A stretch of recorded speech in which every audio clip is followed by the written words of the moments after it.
अश्विन कृष्णा इंदिरा एकादशी।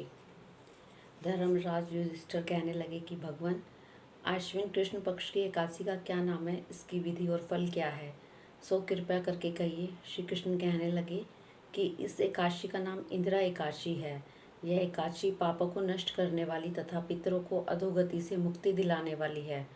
हे राजन, ध्यान पूर्वक इसकी कथा सुनो। इसके सुनने मात्र से वाजपेय यज्ञ का फल प्राप्त होता है।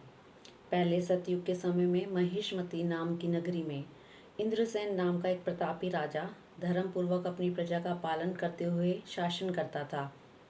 वह राजा पुत्र पौत्र और धन धान्य से संपन्न तथा विष्णु का परम भक्त था। एक दिन जब राजा सुखपूर्वक अपनी सभा में बैठा था तो आकाश मार्ग से देव ऋषि नारद उतरकर उसकी सभा में आए। राजा उनको देखते ही हाथ जोड़कर खड़ा हो गया और विधि पूर्वक आसन व अर्घ्य दिया। सुख से बैठकर मुनि ने राजा से पूछा कि हे राजन, तुम्हारे सातों अंग कुशलता पूर्वक से तो है ना? तुम्हारी बुद्धि धर्म में और तुम्हारा मन विष्णु भक्ति में तो रहता है। देव ऋषि नारद की ऐसी बात सुनकर राजा ने कहा, हे देव ऋषि, आपकी कृपा से मेरे राज्य में सब कुशल है तथा मेरे यहाँ यज्ञ कर्म आदि सुकृत हो रहे हैं। आप कृपा करके अपने आगमन का कारण कहिए। तब ऋषि कहने लगे, हे राजन, आप आश्चर्य देने वाले मेरे वचनों को सुनो। मैं एक समय ब्रह्मलोक से यमलोक को गया। वहाँ श्रद्धापूर्वक यमराज से पूजित होकर मैंने धर्मशील और सत्यवान धर्मराज की प्रशंसा की। उसी यमराज की सभा में महान ज्ञानी और धर्मात्मा तुम्हारे पिता को एकादशी का व्रत भंग होने के कारण देखा। उन्होंने जो संदेशा दिया है सो मैं तुमसे कहता हूँ।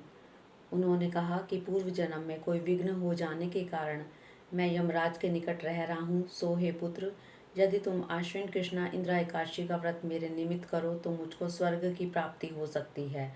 तब राजा कहने लगे कि देव ऋषि, आप इस व्रत की विधि मुझसे कहिए। नारद जी कहने लगे कि हे राजन, आश्विन माह की कृष्ण पक्ष की दशमी के दिन प्रातःकाल श्रद्धा पूर्वक स्नान आदि से निवृत्त होकर पुनः दोपहर को भी नदी आदि में जाकर स्नान करें। फिर श्रद्धा पूर्वक पितरों का श्राद्ध करें और एक बार भोजन करें तथा भूमि पर शयन करें। प्रातःकाल होने पर फिर एकादशी के दिन दातुन आदि करके स्नान करें।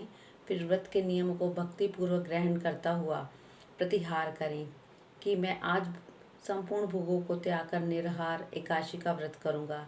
हे अच्युत, हे पुंडरीकाक्ष, मैं आपकी शरण में हूँ, आप मेरी रक्षा करना। इस प्रकार नियम पूर्वक शालिग्राम की मूर्ति के आगे विधि पूर्वक श्राद्ध कर योग्य ब्राह्मणों को फलाहार का भोजन करावें और दक्षिणा देवें।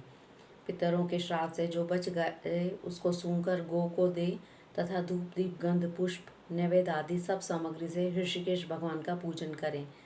रात में भगवान के निकट जागरण करें। इसके पश्चात द्वादशी के दिन प्रातःकाल होने पर भगवान का पूजन करके ब्राह्मणों को भोजन करावें। भाई बंधुओं, स्त्री और पुत्र सहित आप भी मौन होकर भोजन करें। नारद जी कहने लगे कि हे राजन, इस विधि से यदि तुम आलस्य रहित होकर इस एकादशी के व्रत को करोगे तो तुम्हारे पिता अवश्य ही स्वर्ग लोक में जाएंगे। इस प्रकार उपदेश देकर नारद जी अंतर्ध्यान हो गए। नारद जी के कथनानुसार राजा द्वारा अपने बांधवों तथा दासों सहित व्रत करने से आकाश से पुष्प वर्षा हुई और उस राजा का पिता गरुड़ पर चढ़कर विष्णुलोक को गया। राजा इंद्रसेन भी एकादशी के व्रत के प्रभाव से निष्कंटक राज करके अंत समय में अपने पुत्र को सिंहासन पर बैठाकर स्वर्गलोक को गया। हे युधिष्ठिर, यह इंदिरा एकादशी के व्रत का महात्म्य मैंने तुमसे कहा। इसके पढ़ने या सुनने से मनुष्य सब पापों से छूट जाते हैं और सब प्रकार के भोगों को भोगकर वैकुंठ को प्राप्त होते हैं। इस प्रकार एकादशी महात्म्य का 21वां अध्याय समाप्त हुआ। इस दिन तिल गुड़ का सागार होता है। इसमें तिल गुड़ से बने पदार्थ दूध फल मेवा आदि का सेवन कर सकते हैं। हरिओम तत्सत।